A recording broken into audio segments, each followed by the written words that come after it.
David Carter, a retired high school teacher from Chicago, had earned the luxury of routine. At 72, his days were predictable, simple, and peaceful. Every afternoon, he took his regular 2-block walk to Tommy's Cafe, a cozy neighborhood spot on Maple Street. Ryan, the young barista, already knew his order: black coffee, no sugar, before David even spoke. Their interactions were short but meaningful, as were the ones with the regulars who sat at the tables near the windows. It was David's little haven, a slice of normalcy he had come to cherish after decades of teaching history. David always sat at the same corner by the window, coffee in hand, watching the world pass by. The chatter around him felt distant, the clinking of mugs and the whir of the espresso machine adding to the comfort of his routine. He would read the newspaper front to back, folding it neatly when finished. The time spent in the cafe was his moment to relax and recharge before heading back home. With summer temperatures creeping up in Chicago, he usually left before the heat became unbearable. But that day, something felt different. As David stepped out of Tommy's Cafe, coffee in one hand and his newspaper tucked under his arm, a low hum of unease crept into the air. The street was quieter than usual, the normal background noise of the city suddenly muted. David couldn't place it, but a nagging feeling settled in his chest. He was just a few feet from the door when a black and white squad car pulled up, the sound of its engine breaking the stillness. The car slowed to a stop directly in front of him. For a moment, David considered walking past. Maybe they weren't here for him, but then the driver's side window rolled down and 2 officers emerged from the vehicle, moving deliberately toward him. One was young, probably in his early 20s, with a buzz cut in a rigid posture that suggested he was still finding his footing on the force. The other was older, perhaps in his mid-40s, with a broad frame and a certain authority that radiated from him. He had the kind of presence that made people listen, even when his tone was less than welcoming. "Sir, can we see some ID?" The younger officer's voice was flat, robotic. David blinked, assessing the situation. His heart didn't race. It had been here before. He knew what this was: another stop, another encounter. His father and grandfather had warned him about these moments. The world might change, but some things stayed the same. Stay calm, don't escalate, don't make sudden movements. He tilted his head slightly. "Is there a problem, officers?" The older cop shifted his weight, one hand resting on his belt. "We got a call about a suspicious person matching your description," he said, his words heavy with authority. David glanced around. The sidewalk was quiet, but there were a few bystanders: a woman with a stroller, a man on a bike, who had slowed their pace. The world was watching, and David couldn't help but feel the weight of their gaze. He looked down at his own clothes: khaki slacks, a button-up shirt, a neatly trimmed beard, coffee in hand. He didn't fit the description of a criminal. He barely even fit the description of someone suspicious. "You sure about that?" he asked, arching an eyebrow. The younger officer squared his shoulders, trying to appear more confident. "We just need to check your ID. Standard procedure." David knew exactly where this was going. He had 2 choices: comply and walk away, or stand his ground. He had dealt with situations like this too many times before to be intimidated. He reached into his pocket and pulled out his wallet, but before he could hand over his ID, the older officer took a step forward, one hand hovering near his belt. "Stop!" the older officer commanded, his tone now more forceful. "Hands on the car." David's body stiffened. He could feel the tension in the air shift. This wasn't about checking an ID anymore. This was about power, about control. His pulse quickened, but he refused to show fear. He had seen this happen too many times on the news. Too many stories of men who didn't make it out of situations like this. "Can you tell me what I'm being detained for?" David asked, his voice calm but firm. The younger officer hesitated, looking to his partner, but the older officer didn't budge. "You fit the description," he repeated, as if that explained everything. David could feel the eyes of the crowd. Someone was already holding up their phone, recording. This moment was turning into something bigger, and David was ready to face it head-on. David felt the tension in the air shift, heavier now, the street noises drowned out by the rising beat of his pulse. He could sense the shift in the officer's demeanor, as they closed in on him. The older cop, Mark Denny, stepped closer, his hand never far from his belt. His posture was solid, a practiced ease in his movements, a signal of his authority. The younger officer, Brian Holt, remained a few steps back, his rigid stance betraying his inexperience. He was uncomfortable, unsure, but still following his partner's lead. David knew this wasn't a routine check anymore. His gut told him it had escalated, and the warning bells in his head had started to ring. He wasn't just a random man on the street anymore. He was a target, but he wouldn't give them the satisfaction of seeing him rattle. "You sure about this?" David asked again, his voice low, steady. The younger officer hesitated, but Mark Denny's gaze remained fixed on David. "We're following up on a call," he repeated, his tone colder now. "That's all." David glanced around again. He noticed a few more people had slowed, some curious, some watching intently. The woman with the stroller had stopped walking, her eyes flicking nervously between the officers and David. The man on the bike was now standing a few feet away, his phone subtly raised, camera aimed in their direction. "Suspicious," David muttered under his breath. His hands were still visible, resting at his sides, though his nerves were starting to tighten. The older cop's aggressive posture, the way he kept edging closer, made his intentions clear. David had been stopped like this before, but something felt different this time. "You have any weapons?" Brian Holt asked, still standing behind his partner, though his voice now had a slight tremor to it. David exhaled slowly. "Do I look like I have a weapon?" He let out a short, bitter laugh. The absurdity of it all made him feel both exhausted and angry. He turned his head to face the younger officer. "Is this really happening?" Brian glanced at Mark, who gave a small, almost imperceptible nod. It was clear now that Mark was in charge. He was the one calling the shots, and Brian was simply following his lead, even if it was becoming increasingly obvious that this situation was spiraling out of control. David kept his gaze fixed on the younger officer. "You sure about this?" he asked again, his voice calm but sharp. The crowd had grown slightly, people standing a few feet away, observing but not intervening. Some had their phones raised, capturing everything. This wasn't just another routine stop. This was a moment that would be seen by others, maybe even the world. Mark Denny seemed unfazed, though. His eyes narrowed and his voice became more forceful. "Just cooperate and you'll be on your way," he said, like he had said it 100 times before to someone just like David.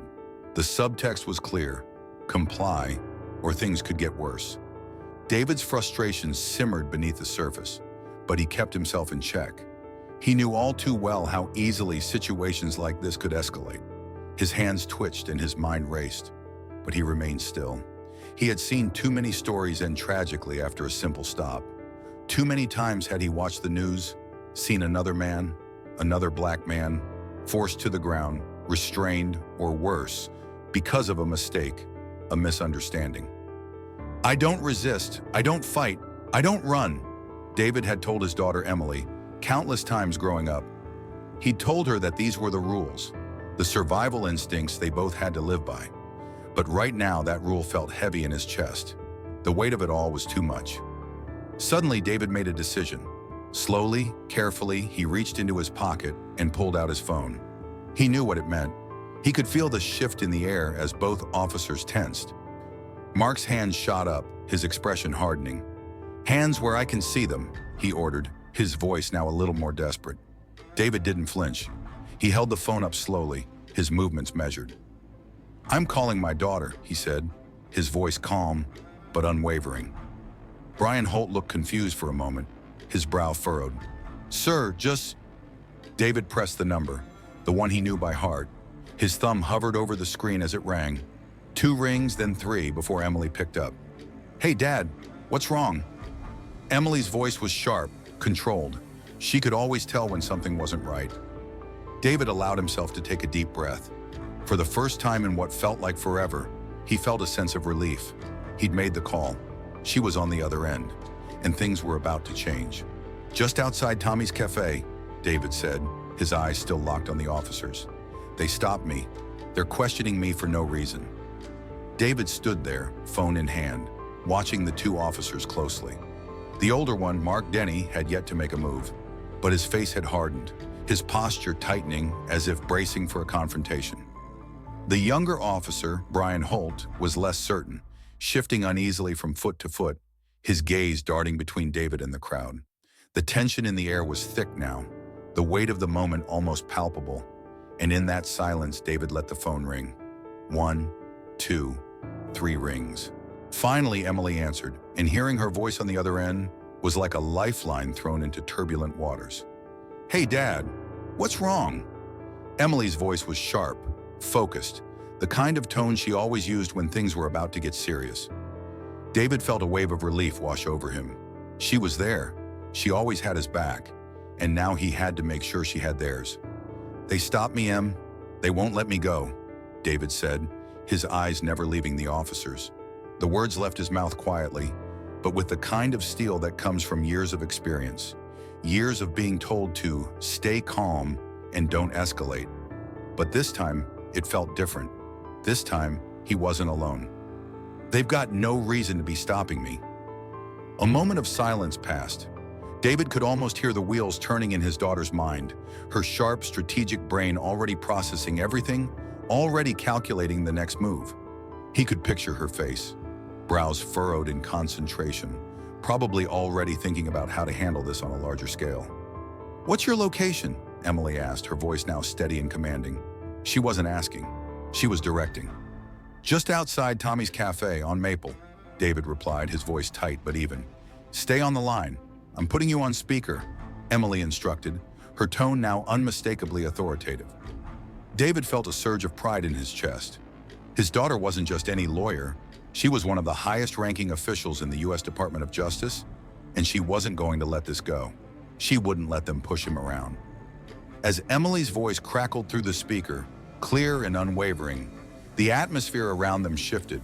The younger officer, Brian, who had been unsure of himself only moments before, now looked even more uncertain, his eyes flickering to Mark for guidance. But Mark wasn't looking at him anymore. His eyes were fixed on the phone in David's hand. "This is Emily Carter, U.S. Attorney General." Emily's voice sliced through the air, cool and controlled. "I'm speaking to Officer Mark Denny and Officer Brian Holt. Who am I speaking to?" David could feel the air grow still. The crowd, which had been quietly gathering, seemed to hold its collective breath. It was as if they too knew that this moment was about to turn into something far bigger than a simple police stop. Mark Denny's jaw tightened, but he didn't speak immediately. Brian Holt took an instinctive step back, his body language defensive now, as if trying to distance himself from what had just escalated. They both knew who Emily Carter was. They didn't have to be told. For a moment there was silence. David, who had been holding his breath, exhaled slowly, never looking away from the officers. Emily's tone cut through that silence, like a blade. "You are currently detaining my father, a 72-year-old man, without cause. I expect an immediate and clear explanation." The words landed heavily. The crowd, which had been passive until now, seemed to shift. Someone in the back of the group muttered something under their breath, but David didn't take his eyes off the officers. They were rattled. The shift in power was instant, and the officers knew it. The younger officer swallowed hard, glancing nervously at his partner. We got a call about a suspicious person matching his description," Brian stammered, clearly uncomfortable. Emily didn't let him finish. "What was suspicious about him?" Her voice was calm but held an undeniable authority, the kind of authority that made people listen. Was he committing a crime? Was he a threat? There was a pause. The officers hesitated, their uncertainty hanging in the air like a fog. The crowd was beginning to murmur, phones still raised, capturing everything. Someone in the back, a woman in a navy blazer, had already started taking video. A young man, his earbuds hanging loosely from his neck, stood there recording as well. The moment was shifting, and David could feel the eyes of the world on them, even if the world hadn't fully realized it yet. Brian Holt looked to his partner, waiting for direction. But Mark Denny was no longer the confident figure he had been just minutes before. His face had gone from firm to defensive, and David could see the realization dawning on him that this was spiraling out of his control. Mark swallowed, his voice suddenly more measured. "It was a misunderstanding," he muttered, his gaze shifting to the crowd that had gathered. He was trying to backpedal, to get the situation under control, but it was too late. The officers had made their move, and now the world was watching. David's grip tightened on the phone, but he didn't flinch. He had done his part. Emily was already on it. The crowd had already seen enough. And the story, whether the officers liked it or not, was already unfolding. The moment was frozen in time. For a brief second, the world seemed to stop as the silence thickened. The officers stood there, caught in the weight of their own actions, unsure of what to do next. The crowd around them, previously passive, was now stirred. People were recording, watching, and waiting. The tension in the air was palpable, and the officers knew they had lost control. David stood still, calm, his eyes never leaving the officers. His hand still held the phone up, the speaker on, and Emily's voice, clear and unwavering, echoed through the quiet street. "Am I free to go?" David's voice broke through the stillness, his question simple but heavy. He wasn't looking for an argument. He was just demanding a clear answer. The crowd around them was growing, the curiosity spreading like wildfire. More people had stopped. A man in a mechanic's jumpsuit had pulled his phone from his pocket, recording every move.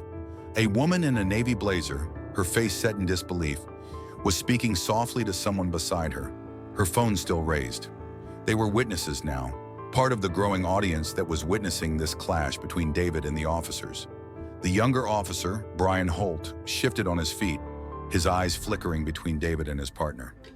Mark Denny, the older officer, remained stoic but visibly uncomfortable. The shift in power had been too swift. Emily Carter's presence, even over the phone, had turned the tide. David was no longer just a man in the street, someone who could be intimidated or pushed aside. Now he was someone with power behind him, someone who could not be so easily dismissed. And that power wasn't just his daughter's position, though that had undoubtedly given the officers pause.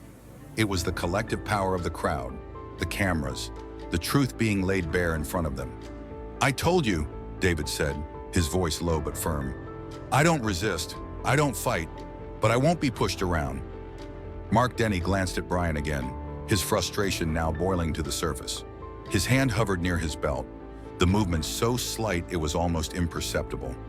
But it didn't matter anymore. The damage was done. Brian Holt cleared his throat. "Sir, we're just doing our job." David's eyes narrowed. Your job is to protect and serve, not to harass, not to make assumptions about people based on the way they look or the color of their skin." The younger officer recoiled slightly at David's words, his uncertainty deepening. He wasn't trained for this kind of confrontation. Mark Denny, on the other hand, wasn't as easily rattled, but even he could feel the gravity of the moment. He had misjudged this situation, and now the consequences were unfolding right before him. The crowd had started murmuring, a ripple of voices that made it clear this wasn't just about David anymore. This was about something larger, something that had been building for years. The eyes of the world weren't just on them. They were on the entire system that allowed moments like this to happen, and they were waiting for an answer.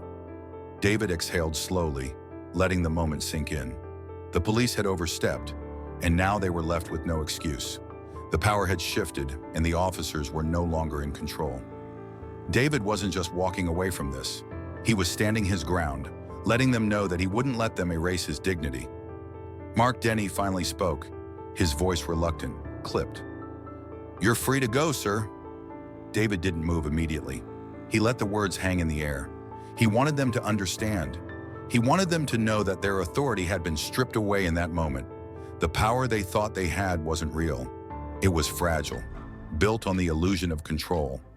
And today, they had lost it. For a moment, everything held still. The crowd was silent, phones still aimed at the officers, recording the quiet aftermath. It wasn't just a win for David. It was a win for everyone who had ever been stopped, intimidated, or made to feel less than human by those who were supposed to protect them. David turned slowly, his posture relaxed but purposeful, and walked away. His steps were measured, not hurried. He was walking away on his own terms, not theirs. As he moved away from the officers, His phone buzzed in his pocket. He didn't need to check it. He already knew who it was. Emily. She had seen it all, heard it all, and now the world would see too. "Thanks, Em," David whispered to himself. His voice was almost a sigh, but it carried with it a sense of relief, a sense of victory. The officers stood frozen behind him, their jaws clenched, their fists at their sides. There was nothing left for them to do. The moment had passed, and it had passed in a way that would change everything. David walked slowly, the crowd's murmurs trailing behind him, the weight of the moment still hanging in the air. He didn't look back. There was nothing left to say, nothing more to prove.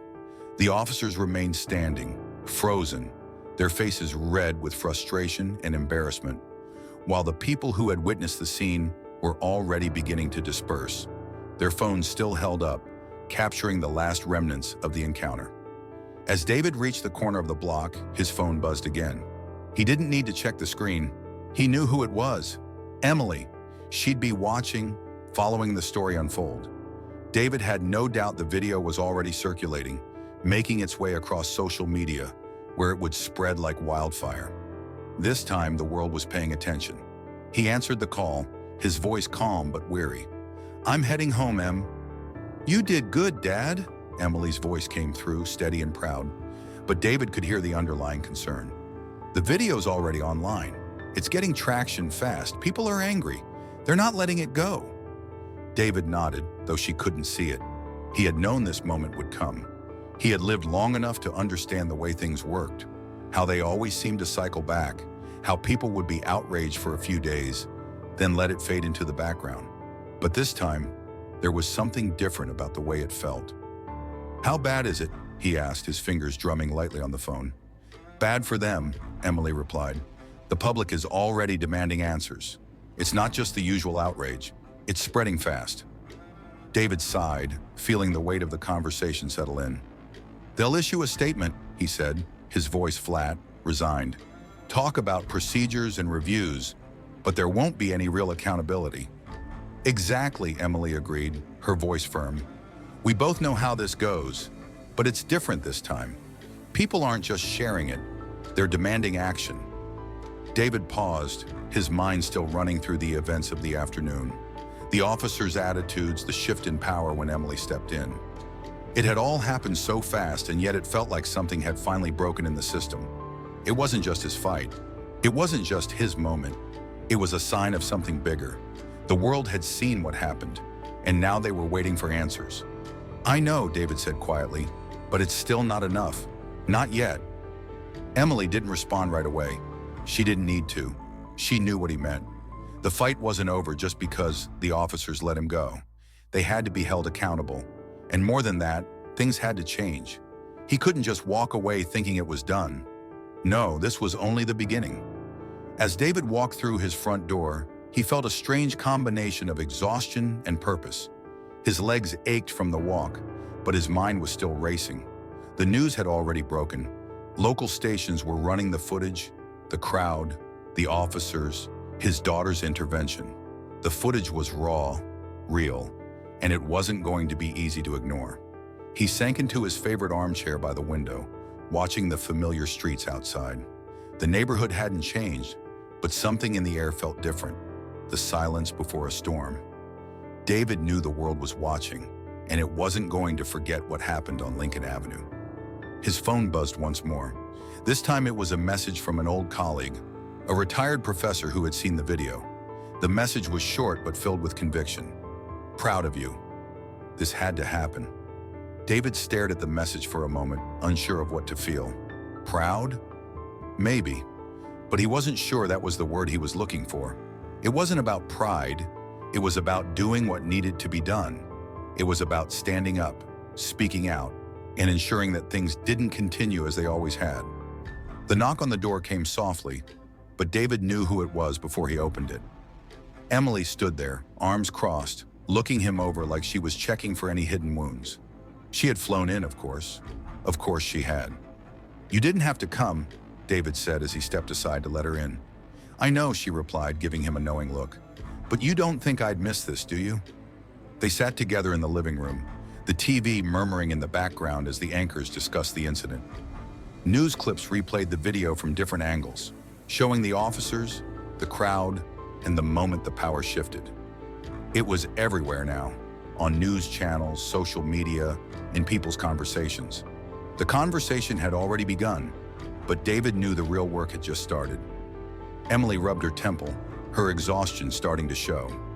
They'll try to spin it, issue the usual statements, but we can't let them get away with it. David nodded, glancing out the window at the neighbors who had gathered in front of their houses, some talking to reporters, others just watching, waiting. The message was clear. This wasn't just his fight anymore. It was everyone's. They won't forget, David said with a small smile. Not this time. Emily leaned back, looking at her father with a mix of admiration and determination. Then let's make sure of it. David chuckled softly, shaking his head. You've always been the stubborn one. I get that from you, Emily replied, a rare smile tugging at her lips. Now let's get to work.